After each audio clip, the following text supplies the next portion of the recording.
Welcome back to the Oakland A's franchise. As today we are heading out to Seattle to face on division rivals, the Seattle Mariners. You can see the records here. We're 24-34 as they are dead even at 29-29.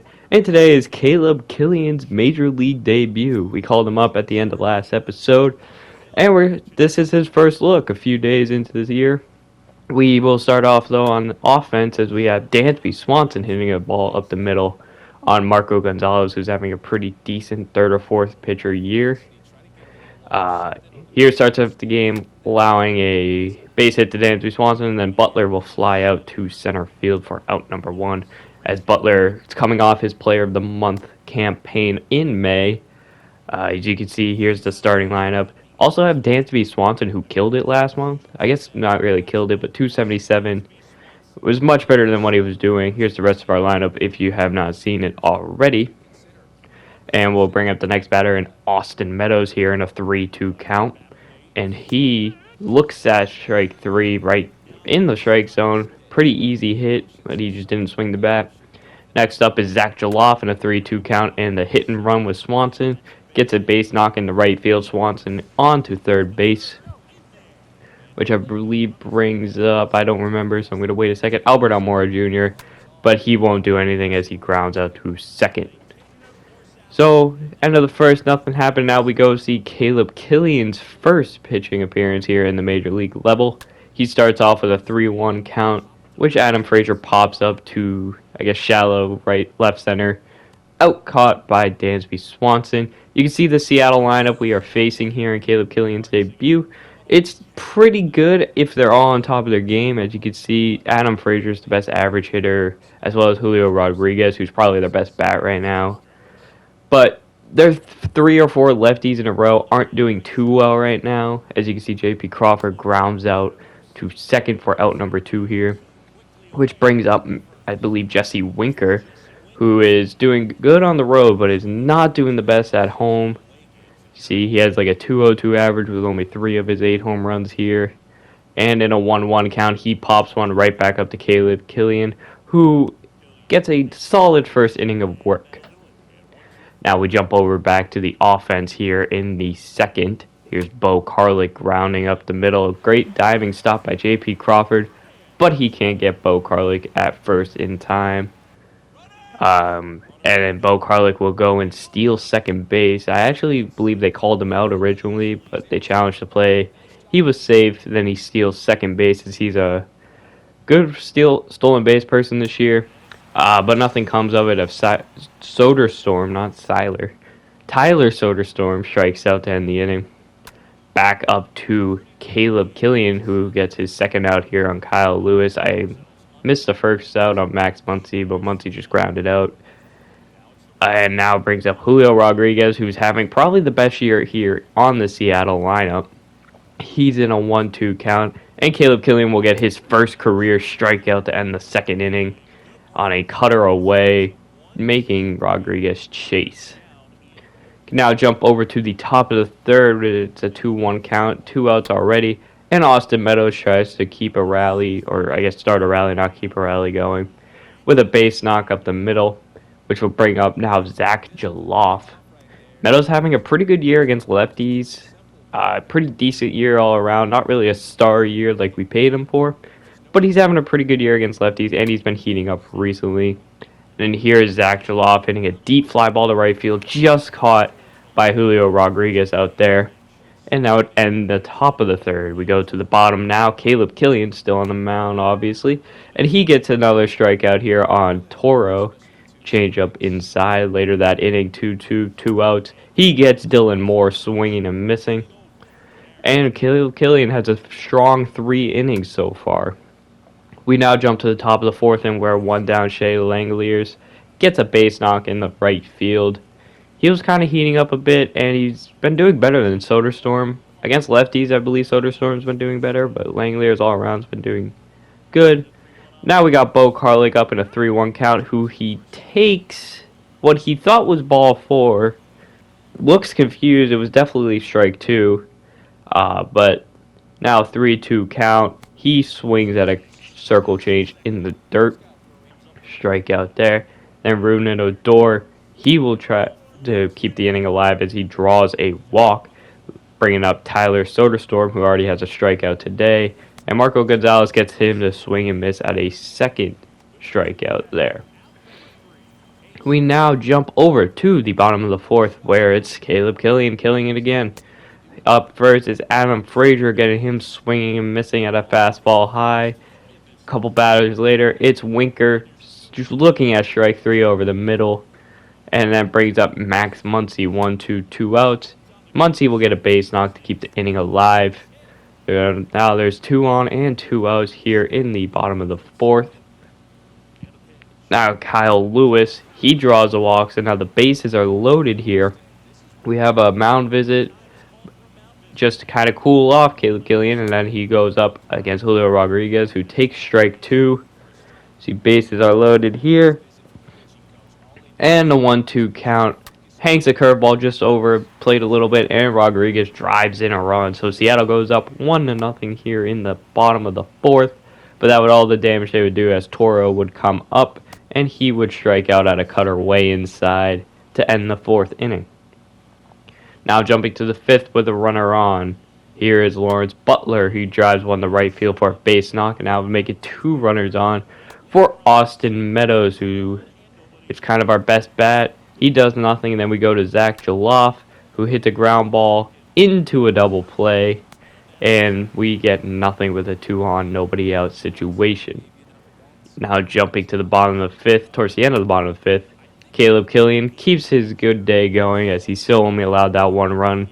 Works 5 pretty strong innings. We now go to the bottom of the sixth here, 3-1 count, Kyle Lewis, and he will get a base knock. And runner will around second, go to third, he's in time, and Lewis will get to second, which will then end Caleb Killian's day, who I believe was 5 1/3 innings. Not really sure, it might have been 5 2/3 inning. But it was a great debut, had only allowed 1 run. He is responsible for the 2 people on. Eniel De Los Santos will come on to try to keep it a 1-run game. He produced a fly ball, caught by Almora. The runner will tag, and Almora from center field easily guns him down, as pretty much 3 or 4 pitches into the Eniel De Los Santos' day, he ends the 6th inning. Great play by Albert Almora there, and you can see the box, I guess, stats or score. Top 7 now, Dansby Swanson trying to hit one past J.P. Crawford, does not work. And that would end the 7th inning, where Marco Gonzalez was still pitching. And you see on the other end, De Los Santos gets out of his own 7th inning. In the 8th, they go to Drew Steckenrider, try to get a hold here for the closer. And his first batter is Lawrence Butler, 3-2 count. He draws a walk. And that will bring up Austin Meadows, who is in a 3-2 count, and nobody down. Steckenrider gets the call, and his pitch is on the way. And it's a hanging pitch over the middle, and Austin Meadows does not miss it as he drills it to left center field. And the Oakland A's have taken the lead on Austin Meadows' 14th homer of the year. You see Odor and Swanson are hyped there as he drills a 415-foot moonshot in the left field on just Steckenrider's 2nd batter of the day. And now Oakland will go on to take that 2-1 lead. Eventually, that would be all the damage that is done in this inning. Later on, Beau Carlick, Casey Sadler in the game now. He gets out of the inning. And going to the bottom of the 8th, the A's will call upon Jose Alvarado, who's been having a rough year in 20 games so far. But he's only pitched 18 1/3 innings and hoping more. And he easily works out of the bottom of the 8th.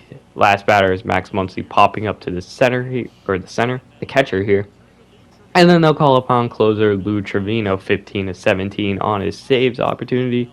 Few defensive replacements. We got Gabriel Maciel in right and Luis Rengifo at third. And it would not matter as most of the batters didn't even ground out or fly out that way. The game ends 2-1. Your player of the game, I believe, is Austin Meadows, but I could be wrong. The win will go to Eniel De Los Santos. The loss goes to Drew Steckenrider. And the save obviously goes to Lou Trevino, his 16th of the year. See, 2 runs on 8 hits, no errors for Athletics. Mariners 1 run on 4 hits with 1 error. It looks like Lou Trevino was the player of the game. Notable players are Austin Meadows 2 for 4 with a 2-run homer. Butler 1 for 3. Shane Langeliers was 2 for 4 and Beau Carlick was 1 for 4. Seattle had Muncy go 2 for 4. Kyle Lewis 1 for 3 with a walk. Harry Ford 0 for 3. I don't know how he's up there. And Julio Rodriguez. Later that week, or I guess a few weeks later, I don't know when we are in this timeline, we go to simulate a Toronto series where we have Brian Mata pitching a complete game shutout. So his first batter would be Kevin Biggio, and Biggio drives one deep to right center field. I believe that is Almora going back to damn near the warning track to get out number 1. Brian Mata's at 90 so pitches. He faces Vladimir Guerrero here, and against the shift he gets a base knock. I accidentally paused the game midway through, and so now a runner's on. We got George Springer up, and Springer grounds into a should-be 6-4-3 double play, but the error from second base will drag Butler off the bag. But it would not matter as Teoscar Hernandez would strike out the next batter, and Brian Mata gets the complete game shutout here against Toronto in Oakland.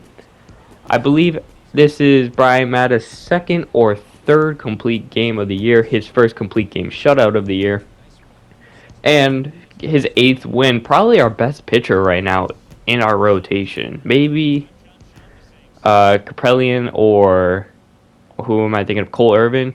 Maybe one of those two have a better stat line.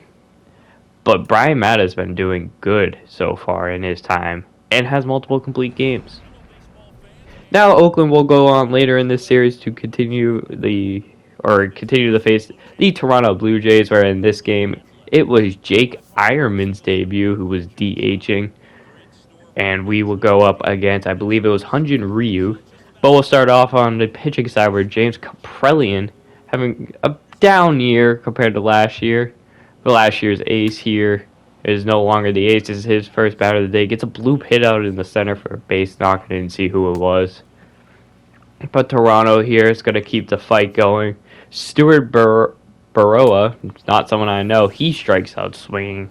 Kaprelian gets the first strikeout of the day early. He faces Vlad Jr., and he gets a ground ball, 6-4-3. No errors this time. It is an easy double play to end the first inning. Now jumping over to the offense here is Beau Carlick. He leads off now, 1-2 count. He tries to bloop one in the right field. It just was not a good swing, but hey, pretty good attempt. You can see this lineup for us today. It's slightly different than the last time. Beau Carlick jumps up to number 1. Swanson 2. Meadows batting 3rd. Jaloff still batting 4th. Langeliers batting 5th with a 3.13 average. Man, he's killing it this year. 3-2, Austin Meadows looks at a ball 4, who his average is going up as well. Pretty much all of our players' averages are going up right now, besides Lawrence Butler, who had a great month, so his just going to go down. We now go to Jaloff. Next batter swings way too late. And now we'll jump back to the, defensive side here. Kaprelian against Luis Gurriel. He gets him swinging at a fastball high. That was actually his second strikeout of the inning. I cut out the first one on accident. And then Teoscar Hernandez, next batter up. He strikes out, so Kaprelian strikes out the side. I believe that brings him to 4 or 5 strikeouts on the day already. Here is Langeliers, like I said, was killing it so far this month. He drives one to deep left center field, and he will get the first hit of the day for the Athletics, which is a lead-off double here in the bottom of the second. I don't know if I show how many doubles he had this year. He does. He has 6, bringing up rookie Jeremy Eierman. His first game of his MLB career, and he just misses a hanging curveball from Hyun-Jin Ryu. Slightly early on the swing, and he probably would have drilled that out of the park, but there's nothing you can do now. Just brings up the second out. We do nothing for that inning. We'll jump now to the bottom of the third, where it's Dansby Swanson drilling one out to center field. A leap from Springer, does not get it, and Swanson has decent speed, so he'll go all the way to third here. And I believe this is actually Dansby Swanson's 6th triple of the year. He was up there in the league lead in triples, at least in the AL. And here Austin Meadows would try to drive him in, but he just hits a line drive right at Vlad Guerrero. 3 innings of no scored runs now. We jump to the top of the 4th. Check back in on James Kaprielian. And he continues to mow down these Blue Jays batters as he gets another strikeout to end the top of the 4th. And you see Toronto only has 1 hit. Top of the 5th, Kaprielian still in. Matt Chapman, the former Oakland Athletic, he gets struck out as well.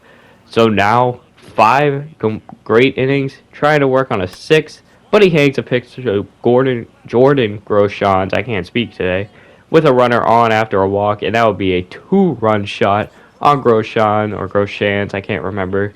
First major league homer. Kaprielian had 5 good innings going into that 6th inning, and that would all he would get as they call upon a lefty here. I believe it was Adam Kolarek. I believe he's the one coming in. I could be wrong. But Kaprielian still put up, I think, 5 or 5 1/3 strong. Kolarek comes in now. 1 down. He gets a dribbler from Vlad Guerrero into a double play to end the 6th inning. Now with the Blue Jays lead, there's a runner on. Swanson now up. And he takes a pitch way outside the zone for a base knock, and that gets Beau Carlick, who drew a walk all the way to 3rd with his fleet feet. Now 2 on, nobody out. We got Austin Meadows, just the guy we want. He somehow draws a walk there. Possibly could have been a strike. It was a great pitch from Hyun-Jin Ryu. Bases loaded now for Zach Jaloff, and he swings at a cutter high for out number 1. Next batter up is Shane Langeliers, who drives one into deep right field. Caught by Hernandez. And Beau Carlick, even though it's not that far of a hit, will tag up and score and cut the lead down to 1. Swanson also moved up to 3rd base there. And that would be the end of the day for Hyun-Jin Ryu after working 5 2/3. As they'll call upon Adam Simber out of the pen, who this Blue Jays pen looks amazing. Here's a ground ball to Lawrence Butler to Vlad, and that would end the 6th inning. But as I was saying, this Blue Jays pen, all of them had very low ERAs. We go to Enyel De Los Santos here for the 7th inning, and with 2 outs here and a runner on, he gets Chapman looking at strike 3. Just not a good day for the former Oakland A there. We go to the Blue Jays go to Anthony Castro. Why can't I speak today? Who draws, I guess, a walk. A wild pitch advances the runner to second base. Now has a 3-2 count. To Albert Almora Jr., who definitely took strike 3, but they called it ball 4, so I won't be complaining. Then I'll go to Beau Carlick here, who gets the weakest bleep hit of all time to score a run and tie the game here. Absolute horrible hit there by Beau Carlick, but whatever gets us in, I guess, runs in. Now we go to Austin Meadows, who draws a walk with 2 outs here. And now the bases are loaded for Zach Jaloff. They go to Yimi Garcia, who has a 2.53 ERA. And I think Castro had the highest one. He's responsible for everyone on the bases here. But it will not matter, as it's a great diving stop. And I thought they ended the inning, but I guess I was wrong. Oakland drives in a run on an infield hit. And then Shane Langeliers will look at strike 3 in the 3rd. So Oakland has a lead going into the top of the 8th. They go to Deolis Guerra here. One of our worst pitchers out of the pen, but not many options we had today as some people were tired. Here's someone drilling a gap shot to left center field to lead off with a double. Did not see who it was. I'll check it out now. It was Danny Jansen. Now here with 1 down, after he advances to 3rd, Meadows makes a great play in right, but the runner Jansen will tag up, and it will be a tie game here in the 8th inning. We now jump to the 9th inning where Tim Maiza comes on the mound with a 1.71 ERA. Why are these guys so good? Sorry, I'm at the bottom of the 8th as well, and he works a great inning. Luis Rengifo flies out to center, and that would end the 8th. We will now jump over to, I believe, which is the 9th inning. And we go to Jose Alvarado trying to keep this a tie game, going to the bottom of the 9th. First batter up is Vlad Guerrero, who hits a ground ball to short. And the error will get him on. We always have struggles with the errors in, well, really our corner infield. Here, get a line drive base knocks, and now 2 runners are on, and nobody's out. Alvarado has to work out of a pretty big jam here. They call upon the best Blue Jays bat, Beau Bichette, who had the off day. This was a few batters later, so there's already 2 outs. And he grounds out to Alvarado. He barely gets it in time, and he throws it away. So another error, loads the bases here, and then a fly ball here from, I believe, either Danny Jansen or Matt Chapman. Either way, it would end the inning as Swanson catches the fly ball. And then we will go to extra innings here. As you can see, Albert Almora and Beau Carlick are up for us. Well, I guess Albert Almora on the top. You'll see Bo Bichette comes in to play third, and Taylor Rogers comes in to try to keep this game tied. 9th inning, we just did not get anything going. We skip over to the top of the 11th where 2 runners on, 2 outs. Trevino almost gets out of the jam, but it's a weak base hit up to center field. Almora will not get the throw home in time. And the Blue Jays take the first lead 4-3 here in extras, and they would not give up that lead as later on Anthony Santander with 2 outs. He flies out to right field. Rogers, I believe, gets the win here. I believe Trevino gets the loss just because he gave up the last run. But the Blue Jays won a hard-fought extra inning game here in Oakland. Groshans wins player of the game.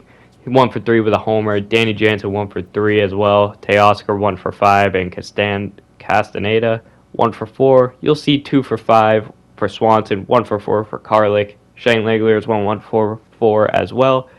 And that was basically everything. But guys, thank you all for watching the episode of the Oakland A's franchise. Next episode will be another game right before the All-Star break. Thank you all for watching. Until next time, I'll talk to you all later.